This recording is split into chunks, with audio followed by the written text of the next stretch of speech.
एसपीसीएस education channel में आपका स्वागत है। इंडियन पॉलिटी के अंतर्गत बहुत ही महत्वपूर्ण बिंदु है, उस ओर चलते हैं। द कॉन्स्टिट्यूएंट असेंबली, संविधान सभा। नंबर 1, भारत में संविधान सभा के गठन का विचार 1934 में प्रथम बार एम.एन. राय ने रखा था।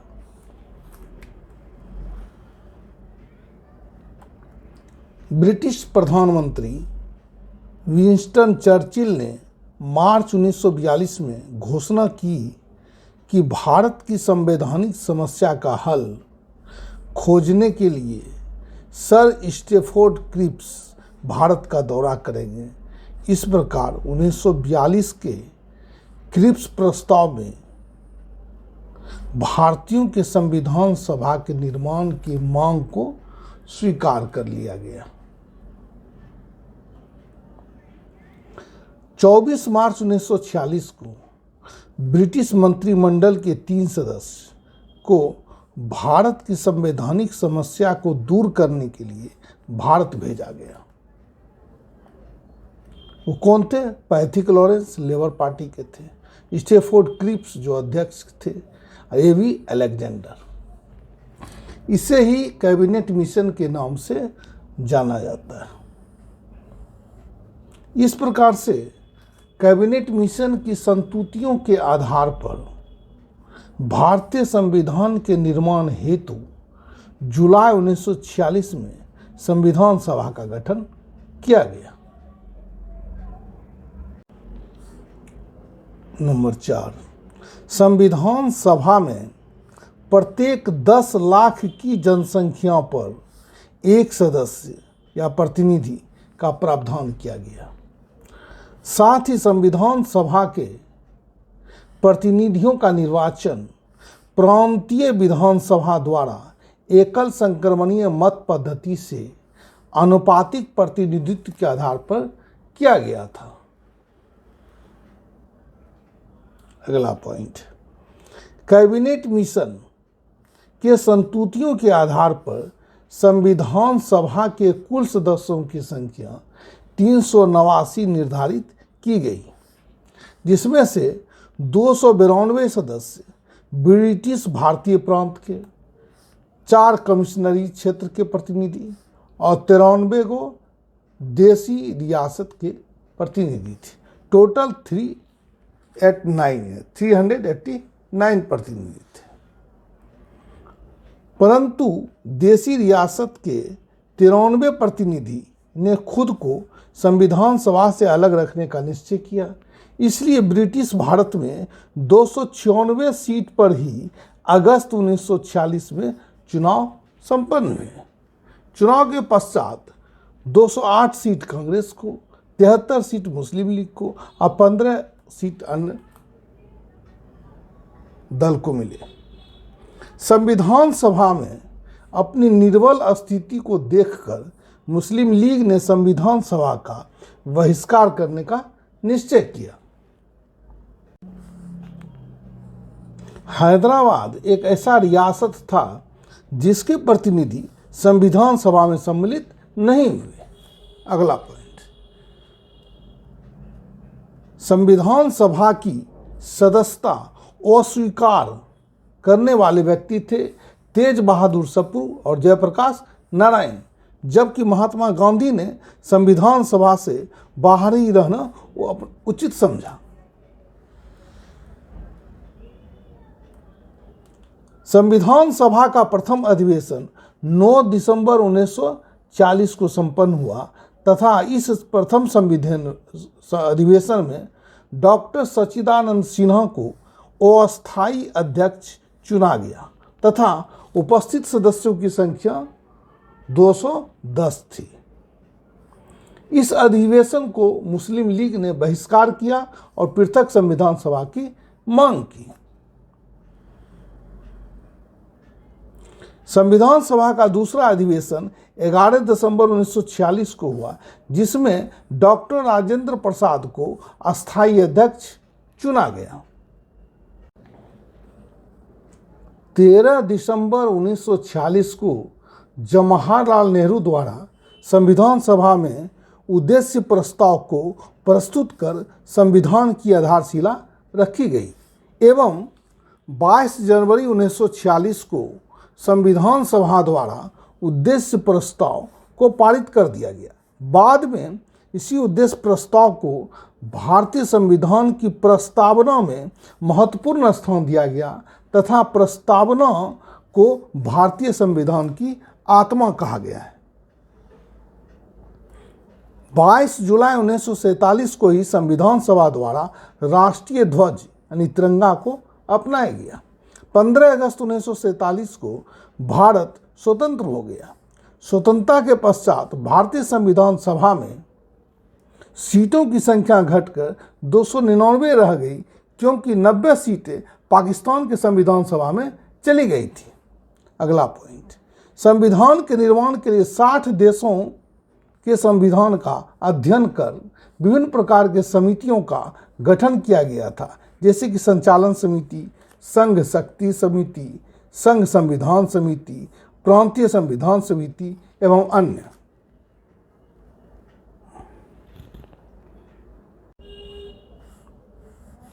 प्रारूप समिति, ड्राफ्टिंग कमेटी बोलते हैं, 7 सदस्यीय थी। प्रारूप समिति द्वारा निर्मित संविधान को डॉक्टर अंबेडकर ने 26 नवंबर 1949 को संविधान सभा के समक्ष रखा, जिसे संविधान सभा द्वारा उसी दिन पारित कर दिया गया एवं इस संविधान पर सभी संविधान सभा के अध्यक्ष डॉक्टर राजेंद्र प्रसाद सहित 284 सदस्यों ने हस्ताक्षर किए। ये बहुत इंपॉर्टेंट है, बार बार आता है। इस प्रकार से संविधान सभा द्वारा 26 नवंबर 1949 को संविधान को अंगीकार किया गया। अगला पॉइंट, संविधान बनाने में कुल 2 वर्ष 11 महीना 18 दिन का समय लगा। संविधान निर्माताओं ने लगभग 60 देशों के संविधान का अवलोकन किया और उसके प्रारूप पर 114 दिनों तक विचार हुआ और संविधान सभा की कुल 12 बैठक अधिवेशन हुए तथा 64 लाख रुपये खर्च हुए। यह जो 12वां अधिवेशन था 24 जनवरी 1950 को हुआ, यही अंतिम अधिवेशन था। ठीक है, चलते हैं नेक्स्ट पेज की ओर।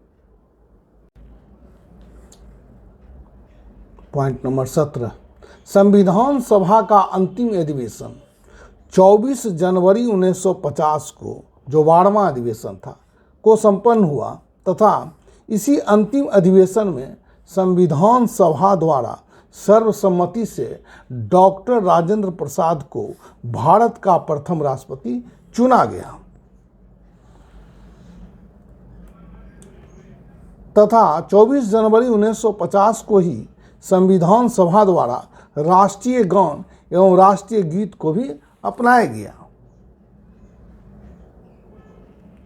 26 जनवरी 1950 को भारतीय संविधान के पूर्ण रूप से लागू होने के साथ ही भारतीय गणराज्य की स्थापना हो गई।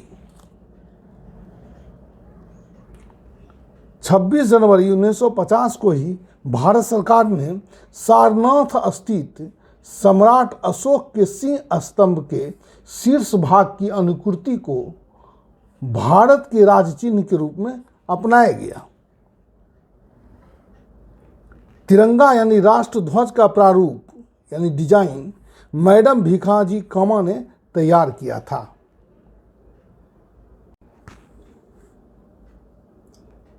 राष्ट्रीय आंदोलन के इतिहास में 26 जनवरी का दिन ऐतिहासिक महत्व होने के कारण इसी दिन को पूर्ण रूप से भारतीय संविधान को लागू किया गया। अंतिम रूप से भारतीय संविधान में 395 अनुच्छेद, 8 अनुसूची एवं 3 परिशिष्ट थे। संविधान सभा का संवैधानिक सलाहकार सर बी.एन. राव को नियुक्त किया गया था। Doctor B R. अम्बेडकर का पश्चिम बंगाल से संविधान सभा में निर्वाचन हुआ था। संविधान सभा में संयुक्त प्रांत का प्रतिनिधित्व सबसे अधिक था। भारत का संविधान लागू होने तक स्वतंत्रता पश्चात का शासन भारत सरकार अधिनियम 1935 के अनुसार चलाया गया तथा भारतीय संविधान के ऊपर सबसे अधिक प्रभाव भारत सरकार अधिनियम 1935 का ही है। भारत सरकार अधिनियम 1935 के संबंध में जवाहरलाल नेहरू ने कहा था, एक कार जिसमें ब्रेक तो है पर इंजन नहीं।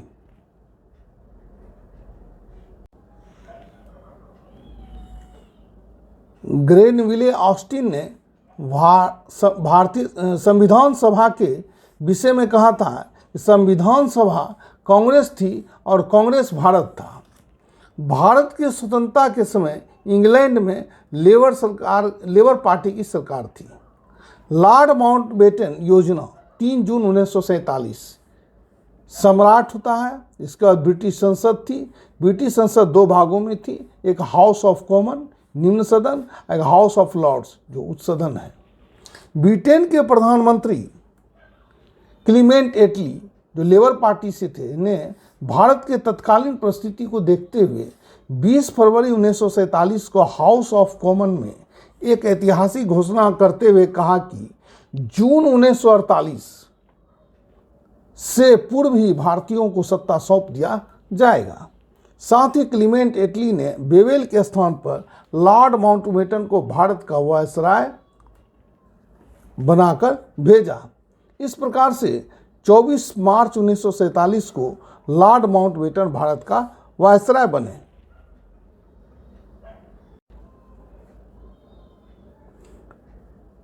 लॉर्ड माउंटबेटन ने भारत का विभाजन तथा पाकिस्तान की समस्या को ध्यान में रखते हुए ब्रिटिश मंत्रिमंडल से परामर्श के उपरांत 3 जून 1947 को एक योजना प्रस्तुत की जिसे माउंटबेटन योजना या 3 जून योजना के नाम से जाना जाता है। इस प्रकार से माउंटबेटन योजना में भारत के विभाजन को स्वीकार कर लिया गया। लॉर्ड माउंटबेटन योजना के आधार पर ही ब्रिटिश प्रधानमंत्री क्लीमेंट एटली ने हाउस ऑफ कॉमन्स में 4 जुलाई 1947 को भारतीय स्वतंत्रता अधिनियम विधेयक पेश किया, जिसे 15 जुलाई 1947 को हाउस ऑफ कॉमन्स में तथा 16 जुलाई 1947 को ही हाउस ऑफ लॉर्ड्स से पारित कर दिया गया। 18 जुलाई 1947 को सम्राट की सहमति के साथ ही भारतीय स्वतंत्रता अधिनियम पारित हो गया, जिसके अनुसार 14 अगस्त 1947 को पाकिस्तान अधिराज्य तथा 15 अगस्त 1947 को भारत अधिराज्य का गठन हो गया।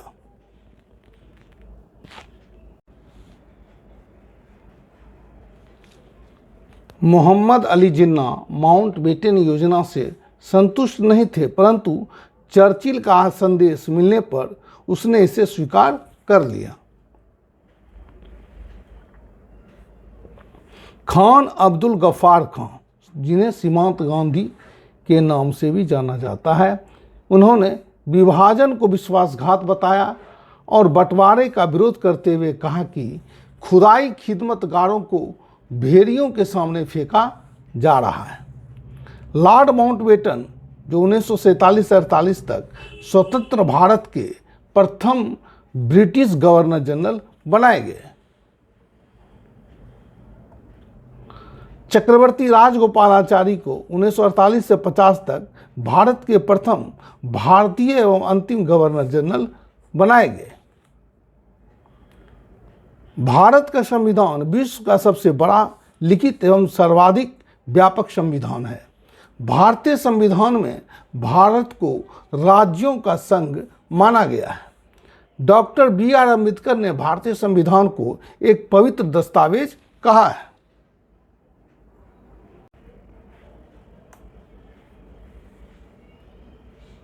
छब्बीस जनवरी 1950 को पूर्ण रूप से लागू किए गए संविधान में 22 भाग, 395 अनुच्छेद तथा 8 अनुसूची थे।